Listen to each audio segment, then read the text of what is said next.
The first thing that is really important for me, it's a one-time opportunity for me, staying here in front of you. So when I started the company 3 years ago, everyone asked me if I'm totally crazy. It was an idea I had as a child. I think I was 14 or 15 years old, and therefore, to be honest, there are, I think, 50 or 60 people who told me. Okay, so I need a picture from my mother. It's not a joke, so please everyone smile one time for this selfie, please. Okay? It's not a joke. Please raise your hands. One time for my mother, okay. 3, 2, 1, cheese. Cheese. Okay, you will find it on Facebook later. Okay, failure. Failure and how you call it in other languages. When we take a look at the internet, at so many platforms out there, when people talk about failure, it's always the opposite of success. To be honest, in our society, in Germany, I'm from Vienna, when people talk about failure, it's always a fuck no. Always, please don't fail, please don't blame yourself in front of others. So what I learned in the last 10, 15 years of my life, and also very important in the last 2 or 3 years of my life, is I'm the guy who always say yes, so please fail, but fail fast. And please learn from it. So my name is Ali. Thank you for the introduction before. When they invited me, I think a month ago or 2 months ago, they told me my presentation should be interesting, there should be parts of storytelling in it, and it should be inspiring, and the problem was they gave me only 30 minutes. Yeah, because I'm from Persia. I don't know if you know people from Persia. Who knows guys from Iran? Raise your hand. Okay, 1, 2, 3, 4, 5. Okay, for the rest of you, a quick introduction into the Persian culture. That's very important for the presentation now. If you switch on the television today, you will see we are the guys with the atom bomb. We're very famous for that one. Yeah, we're also very famous for the carpets. So every second Persian guy is a carpet seller. I don't know if you know that. We're also very famous for being taxi drivers. If you come to Vienna, you will see it's not a joke. 70% of the taxi drivers in Vienna are taxi drivers.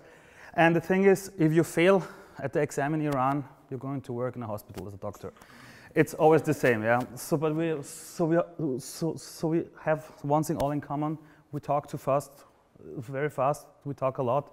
Therefore, if I need more than 30 minutes, please don't blame me, okay? It's just because I'm a Persian guy and we always talk too much.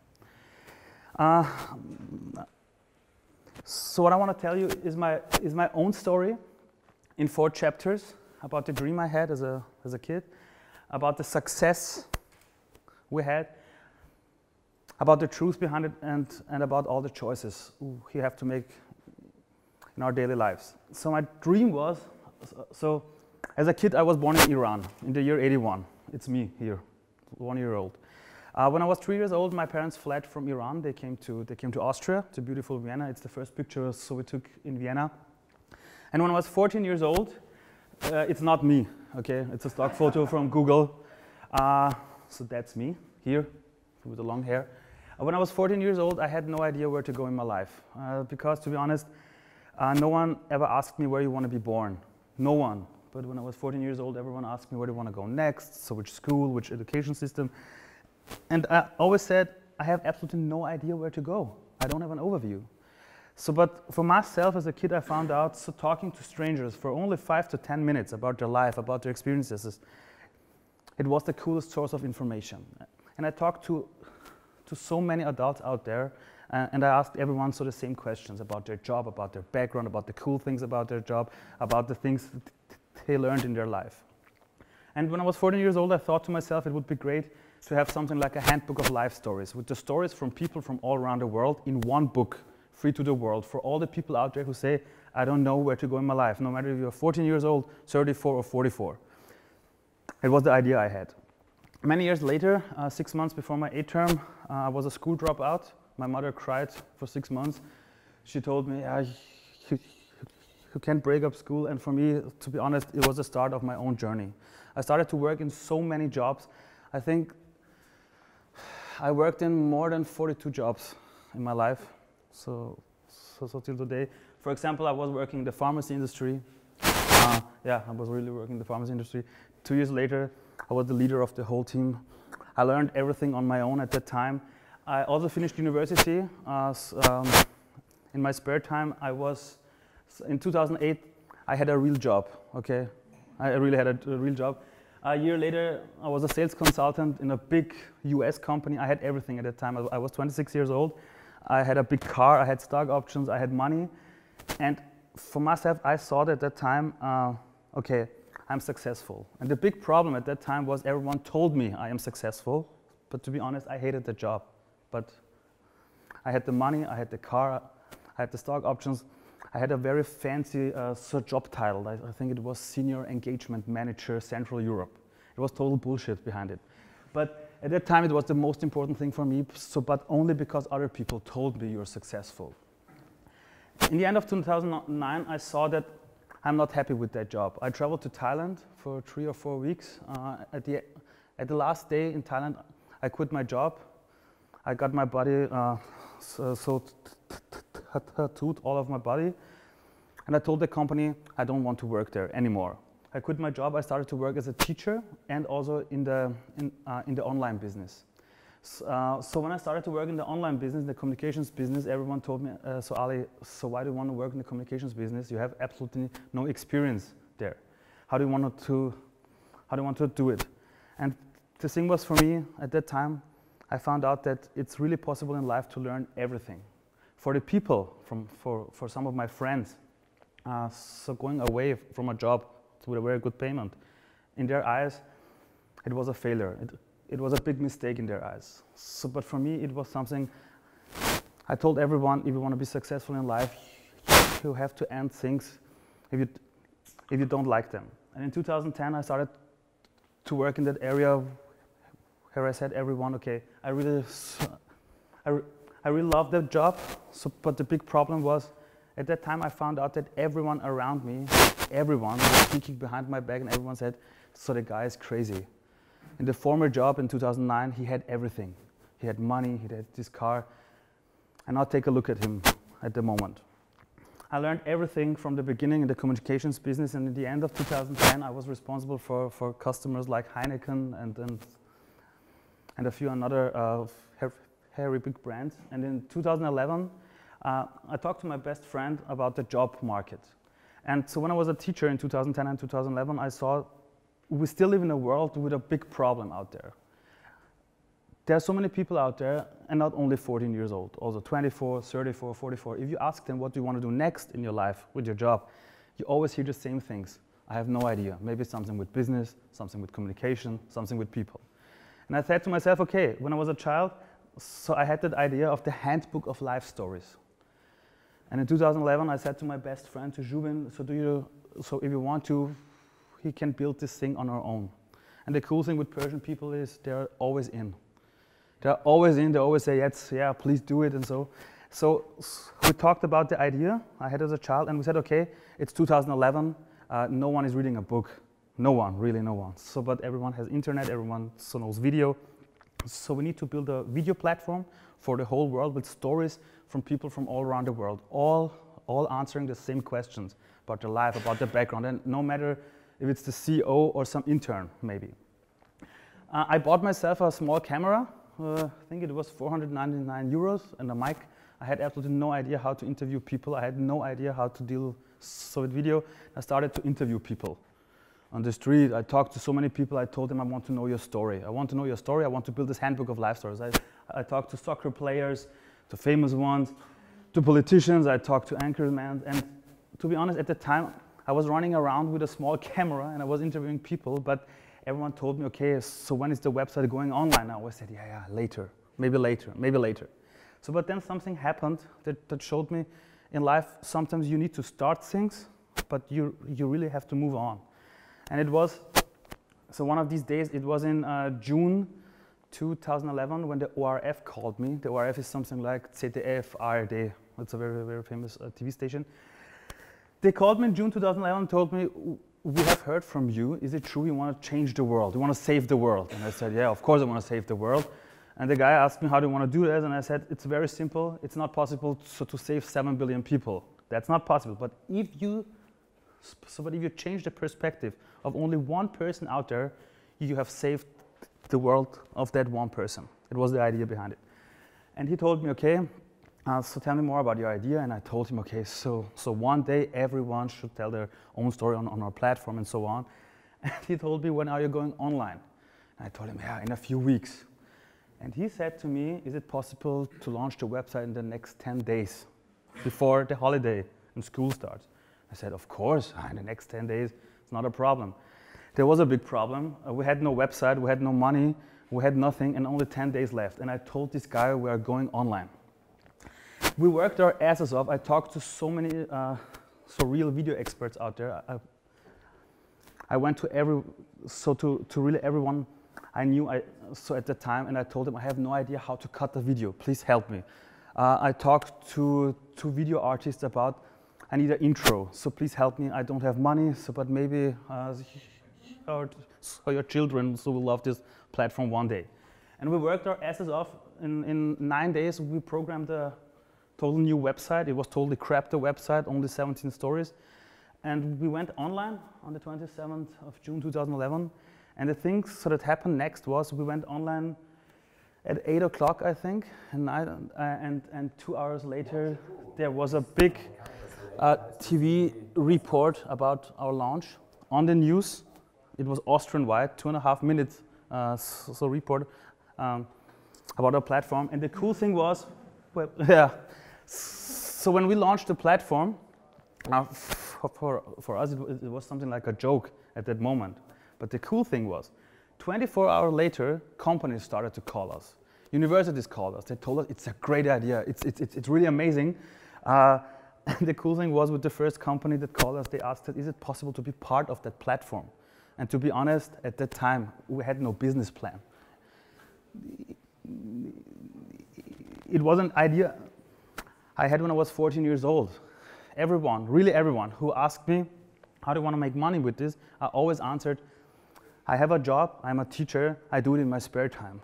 But when the first company asked me, is it possible to be part of that platform? So my answer was yes, you can be part of that platform, but there is only one rule. We want to interview everyone from your company, no matter if it's the CEO or an intern, and we ask everyone the same 7 questions. And the company said, it's a great concept, we love it, and by the way, how much is it? And at that moment, we got a business model. It's not a joke, it's the truth. After 3 weeks, we had the first signed contract. It was around 15,000 euros. And the fun part was, so when I told my teams of friends, we're going to launch this platform, and I told the ORF, yes, we are going online, everyone told me, you're totally crazy. We don't have a website, we have nothing. You're going to blame yourself in front of everyone. And I said, yes, but it's a chance. I can't blame myself, but on the other side, it's a big chance. And the truth is, at that moment, I had no ideas what will happen. It was a total risk at that moment. But we had 17 videos, the website sucked totally. Our financial investment was around 500 euros for a camera and a mic. But the most important thing at that time was having the balls of steel, I call it something, the balls of steel. And so when the first company went online, I think it was in October, I think 4 other companies called us, and every one of these companies, they gave us around 15,000 to 16,000 euros for making videos and building a presence for them on our website. And therefore, I quit my job in end of October 2011. I called my mom. I told her, Mom, so the project is really rising very fast. I'm going to quit my full-time job. And the thing was, my mother cried for a month. She asked me if I'm totally crazy. Yeah, she told me it's a nice idea, videos and asking everyone the same question, and the handbook of life stories. But Ali, so come on, you don't have any insurance anymore and so on. Yeah, it's very dangerous to do this, to start your own company in Austria. And I said to my mom, I don't have kids. I don't have, any problems anywhere. So with the bank, something like this. I live in Austria. If I'm thirsty, I can drink the water from everywhere. If I break my arm, I can go to the next hospital. If I don't start my own company here in Europe, the middle of Europe, where else? And then we started our company, 1 table, 4 laptops, no internet in the first week. And it was the beginning of my company. It was in January 2012. The problem is, people always talk about success. They always talk, yeah, you have made it. When I take a look at the platform today, it's a platform with stories from all around the world, with 1,000 stories from all around the world. no matter if it's a CEO, interns, famous people, soccer players, so really everyone is welcome. Every month I think we deliver 140 videos per month worldwide. And the cool thing behind the platform, behind the technology is, for me, the most important thing when I was a kid was I always wanted to know, are there people in this world who are like me? And therefore, if someone goes to the platform, we have a matching technology, and you can see exactly, is someone on this platform who thinks like the user? It's like a dating platform. It's really like Parship. It's not a joke. You can try it. Yeah. Today we have more than 2,600 stores online from more than 300 employers, and I want to show you how that looks like.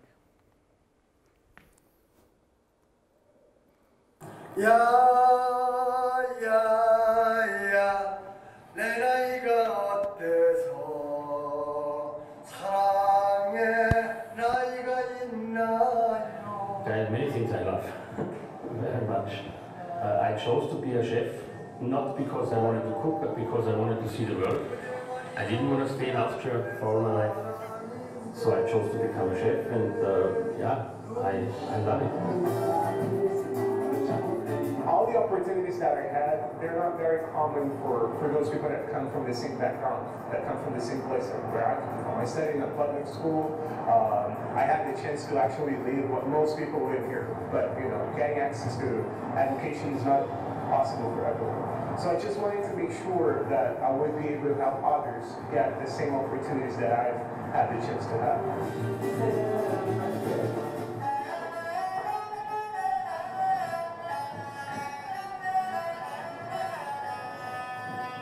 When I started Kung Fu is because my teacher is just asked and coming and say, oh, do you interested in Kung Fu? I say, what is Kung Fu? They say, you know the movie Shaolin Temple? I say, yes. And have weapons? Yes. Do you like play that? I say, yes. A couple of years I feel it's not exactly like that fun. It's more tired, more painful.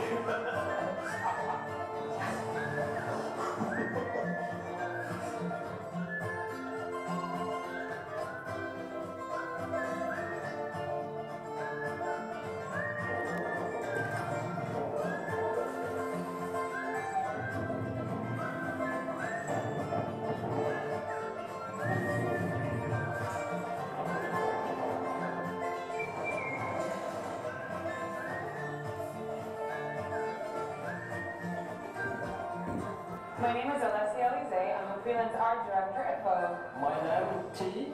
I am tuk-tuk driver. Priyan Shi, head of development, Village Roadshow Pictures Asia. Learn as much as possible from those who want to teach you. There's a lot of experienced people around, people who did mistakes before you, people who made things good. Just learn with them. Learn from them. It's the most important thing.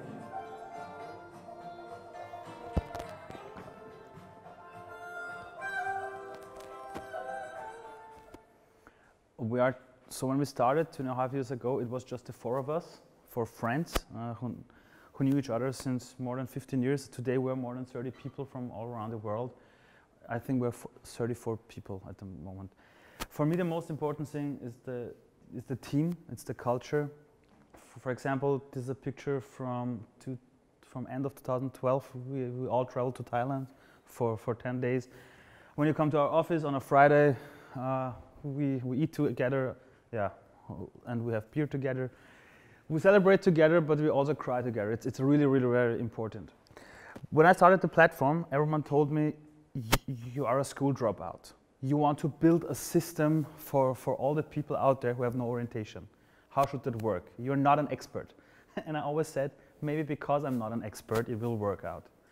And there were so many people out there who told me, you will fail, you will fail, you will fail, you have absolutely no idea, you are too naive.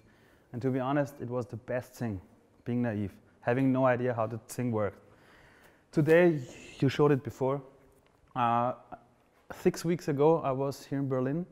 They gave us the European Digital Communication Award for the platform. They said it's one of the best platforms when it comes to communications. A year ago, I was in Sri Lanka. They gave us, so the UN gave us the World Summit Award for the best internet project that really can change the world. they told us. And in Austria, as a school dropout, the coolest thing was they gave us the Staatspreis für Bildung und Wissen. Yeah, who knows that is? It was ridiculous. It was really ridiculous.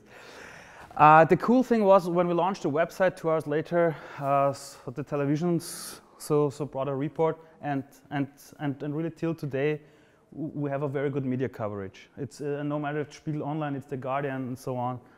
I think really every month someone is really writing about us. So the thing is, when you take a look at all this stuff, it really sounds like everything is great. Everything is really, really cool. And the problem out there is, and I really hate it, people always tell me, you're so successful. You're so successful. It's great. It's amazing. The truth is, they have absolutely no idea. Because people always see what they want to see. Always. Because so the truth is really, I fail every day. So the thing is, so this sentence is really correct. 6 out of 10 decisions are totally wrong. And to be honest, next. And to be honest, sometimes I have absolutely no idea if I'm doing it right, because 3 years ago, I was someone who had an idea. Today I have a team with 34 people. I never learned how to manage this. I'm not a CEO. And so what people really always see is just something is increasing. More stories, more customers, more people from all around the world. And the real problem for us last year, it was end of 2013. Everyone told us, you're successful, you're successful, you're successful. And our problem internal was we started to believe all the things people said from outside. And that was the real problem. When you're a startup, you are hunting other companies. You are hunting old economy companies. But the problem is when someone tells you you're successful and you start to believe you're successful, you're not a startup anymore. You start to act like a big company with a lot of money on the bank. That was our biggest problem.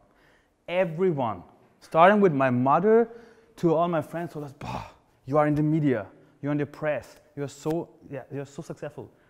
So to be honest, they had absolutely no idea about about the numbers of our users, about our bank account. They had absolutely no idea. And so what started, I think it was in October 2013, when I saw that in every meeting, when someone had a new idea, everyone was like, whoa, stop. At the moment we are very successful. If we start something new, maybe we could fail, maybe in the eyes of others. We really stopped being innovative. So between February and September last year, we launched new features really every week. But in the end of the year, so we started to launch new features every 6 months. Everyone internally was totally afraid to start something new. Everyone was like, we're so successful, please don't change it. Please don't change the status quo.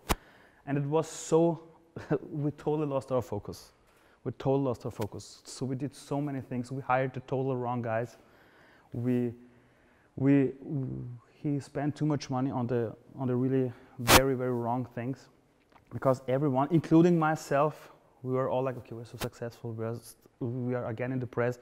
Please don't change anything. Please, so don't start with a new product, because who knows if the newest product from our platform is still a success or not. And the thing, I think 6 months ago, I found out failure was never our problem. It was just the fear of failing. And for me, it was the most important thing to understand that fear was our real problem. Everyone around us, including the press, told us every day, you're so successful. Take a look at our Facebook wall. Everyone was writing, oh, you're so successful, you're so great, you're so big, you're international. I like your logo, I like your intro sound, I like your videos. No one told us, maybe you will fuck up one day. No one told me that, no one. And I really started to believe, yeah, I'm the champion of the world. I think it was Leonardo DiCaprio who said, "I'm the king of the world," and I was like this. And so internally, in every meeting, we started always with, okay, there's a new idea, but no one has ever done this before. In 2012, when we started the company, when someone had a new idea and someone said, no one has ever done it before, the answer was always, okay, so we're first. Yeah, so we're the first one. But last year, everyone was like, okay, no one has experience with this, okay, please don't do this, please ask someone, and so please wait. And so what I really learned was, and I think it was Bill Gates said that, is success is really a very lousy teacher because it seduces smart people into thinking they can't lose. And it was the same thing in our company. Last year it was 28 people of us, and everyone was like, okay, please don't change anything. And that was a problem for us. And there's another quote from one of my favorite heroes, Air Jordan. He's one of the most successful people in this world. And if you ask him why he was so successful, I think his answer is the best answer ever. I missed more than 9,000 shots in my career. I've lost almost 300 games. 26 times I've been trusted to take the game-winning shot and missed.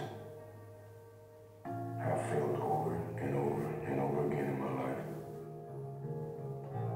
And that is why I succeed. And when we started in 2012, really every week we started with new things. We had no experiences, and we failed every time. So in 2012, every time, so we failed, so we learned something new. Last year, when we stopped starting new things, we really stopped learning new things. And so the fourth part of my presentation is about the choices everyone can make in this world. I think the most important thing for myself as a CEO, I had to go back to our roots. And when we first started, I always said to my team every day, prepare yourself to look stupid. And to be honest, I forgot it last year. Because in life, I think it was Eminem, yeah, said this, in life you really only got one shot sometimes. And you can use this or not. And so when someone is starting in our company, I really try to tell them, please prepare yourself to look stupid, because it's the only way we can grow. It's the only way how we can be fast in the future. Because so when people start, so to say, okay, maybe I fail on that project or on that one, the people start really to walk in their own shoes. And that's very, very important. If you're a startup, you really need to go your own way. That's so important. And we totally lost it last year. When you are a startup, your goal is to break rules from the old economy. And you only can break rules if you try new things. Trying new things means you have absolutely no idea if it works out or not. That's really important to understand. And for us, the most important thing was always internally, find 99 ways how not to do it. And please spread the word internally. Because, to be honest, when people I think it's in Austria and Germany, so when people talk about mistakes, I always say to them, please ask yourself, what's the worst thing that can happen to you? And to be honest, at the end of the day, if you don't have kids, if you don't have a loan to pay back, maybe it's absolutely nothing. Because when you take a look at your life, people always think later there will be a second life, a fourth life, a sixth life. When you take a look at your life, no one ever asked you where you want to be born. No one asks you. So it means the first 20 years of your life are controlled by your parents and the people around them. So then 50 years of your life is work, work, work. Most of the people in Germany and Austria sleep 8 hours, they work 12 hours, and the rest is called life. It's this 4 hours here. It's ridiculous. It's totally ridiculous. And then there's the pension, and with 82, over. And it's your life. And if you do not prepare yourself to look stupid and make failures, maybe you start to live the life of other people out there who have a plan. And we talked to more than 2,600 people in the last 2.5 years. And the fun part is when you talk to people about the things they really love, you will get an answer how how they deal so with failure and mistakes. And it's the last video I want to show you.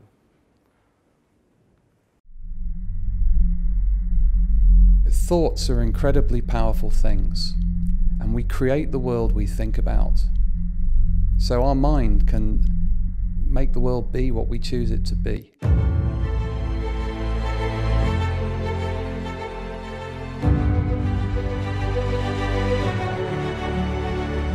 You're different, and that's good. Keep being different, keep being weird. If you compromise yourself, you're not going to get where you want to go. My girlfriend actually told me, you're completely mad. Just ignore the nagging feelings of doubt or self-doubt that just come up at times. The struggles that we had and the mistakes that we made is what got us to this point. Don't follow something because someone else tells you to. You have to be passionate about what you do, otherwise it's just not going to work. It's like you have to invent your own job, and it takes a lot of energy, a lot of imagination. Don't wait for anyone else but you to make your life happen. Listen to those advising you, but follow your heart as well as your head. You have to find that passion that you have, and when you do that, it's no longer a job. You're actually going to something you truly enjoy every single day of that. Life is short. Go get it. Go have fun. And don't forget those who are around you. Those people that are living with you day by day, they are the ones that will probably help you make your dreams come true. True happiness, I think, comes only if helping people is a significant part. You know, people can say no, but just ask. Go out there and just do it. The only thing which can happen, it won't work out, okay, then you try again, or you try something different, but go for it. The bigger the risk, the bigger the payback. It might not look like the right way at first, but things always take turns, and where you pop out will usually be a lot better than you ever would have imagined.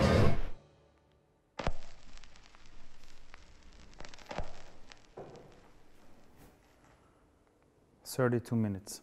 Thank you.